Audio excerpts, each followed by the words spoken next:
The Gond tribes of central India have been in the news lately because of their linguistic connections to the Indus Valley civilization. According to Gandhi scholar Dr. Madhuravan Kongali, the letters of the Gandhi script, which can be found inscribed in the interiors of the Godals youth dormitories in the Bastar region of Chhattisgarh, resemble the Indus script, in particular, the pencil of writing. He provided a number of decipherments of the Indus seal inscriptions using the root morphemes of the Proto-Dravidian Gondi language. The matter received its due attention and was widely covered in national dailies when a late Harappan-style rock-cut inscription containing 19 signs, discovered near Hampian, southern India, was deciphered by Gandhi experts Dr. Madhuravan Kongali and Prakash Kalam. The discovery has significant implications. The Gond tribes must have migrated to central India after the Indus Valley civilization began to collapse at around 1900 BC, and once again at the end of the late Harappan phase at around 1000 BCE. It had been known to historians for quite some time that the Indus artisans cast their bronze statues, such as the famous dancing girl figurine of Mohenjo-daro, using the lost wax method, the same technique Kalidakra that is still employed by the tribal metalsmiths of the Bastar region. What really struck me as amazing is that even stylistically, the Dakar figurines of Bastar are strikingly similar to their Mohenjo-daro counterparts. A particular Dakar figurine shown below has many of the attributes of the dancing girl figurine of Mohenjo-daro. Both the girls have slightly upturned faces with their eyes shut. They stand completely nude, with slightly bent legs, wearing necklaces and bangles. One hand rests on the waist, while with the other hand they are holding something.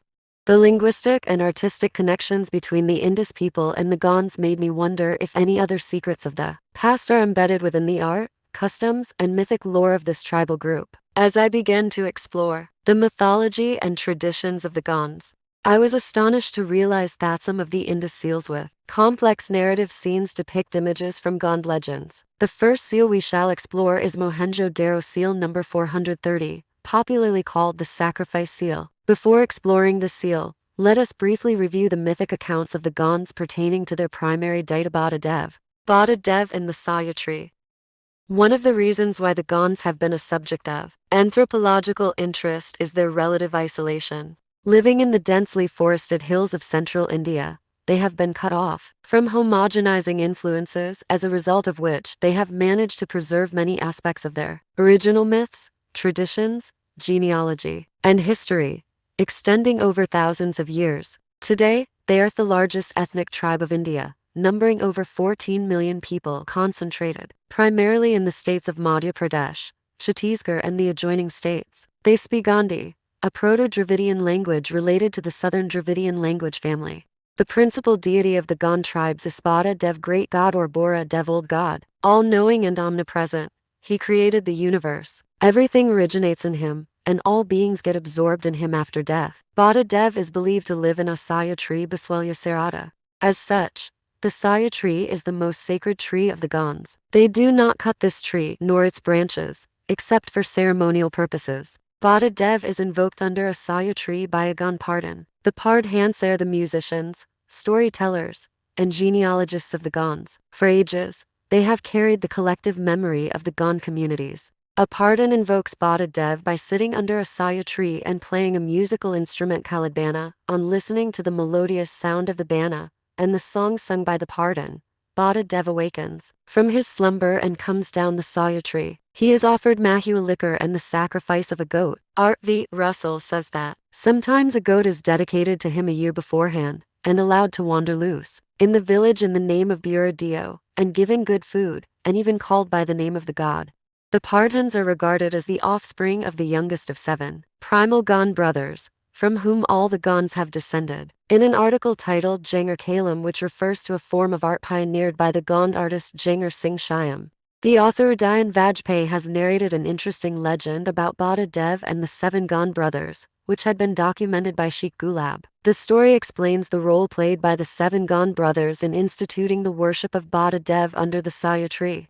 The Gonds were 7 brothers. They sowed jute in the field. In a few days, the jute began to grow. One day, they saw a handsome young man galloping on his horse right through their field. The hooves were trampling the jute saplings. They pounced on the young man with the itihaas. The youngest brother was so scared that his stomach got upset. He went to the nearby ditch to relieve himself. The other 6 brothers chased the horseman. The field was quite big. At the edge of it was a saya tree. Seeing the Gond brothers chasing him, the horseman went under the saya tree and disappeared into it along with his horse. The Gonds saw him vanish into the tree. They instantly understood. This is our Bada Dev who came riding through our field on his white horse.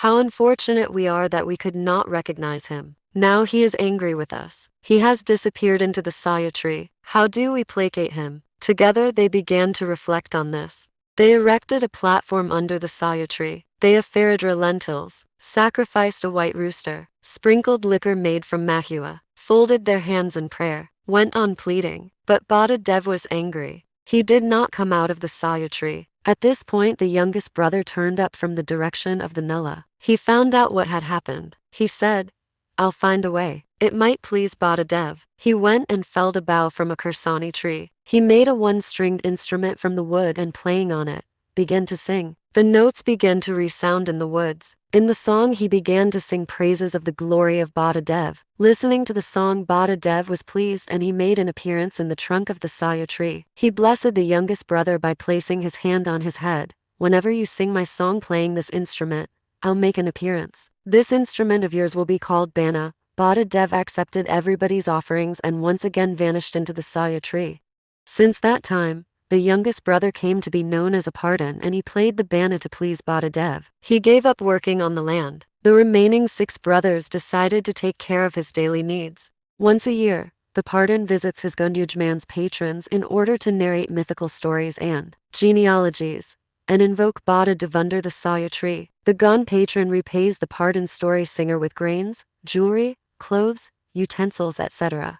This ancient custom has now nearly ceased, for the impoverished Gonds can no longer afford to sustain it. Many pardon bards have abandoned their bana taken to agricultural labor. In a few cases, the mythical stories of the past have begun to take a visual form on the canvases of the pardon. In the backdrop of this Gond legend, let us look at the Mohenjo-Daro seal, popularly known as the sacrifice seal. It is arguably the most complex of all the Indus seals discovered till now. The sacrifice seal. The sacrifice seal Mohenjo-Daro seal No. 30, dated Talk 2600-1900 BC, shows a deity standing in a tree and looking down upon a kneeling worshipper. The worshipper has kept an object on a pedestal and is accompanied by an animal. There are 7 figures in the foreground, standing in a line.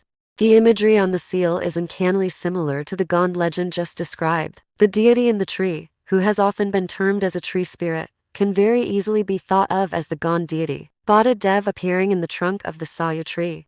The kneeling worshipper appears to be a Gond priest. The pedestal in front of him has an object which resembles the tray, used in traditional Hindu pujas in which the holy fire burns. The animal behind the kneeling worshipper has already been identified by scholars as a markhor, a species of wild goat which abounds along the banks of the Indus River. The markhor is probably being offered as a sacrifice to the tree spirit.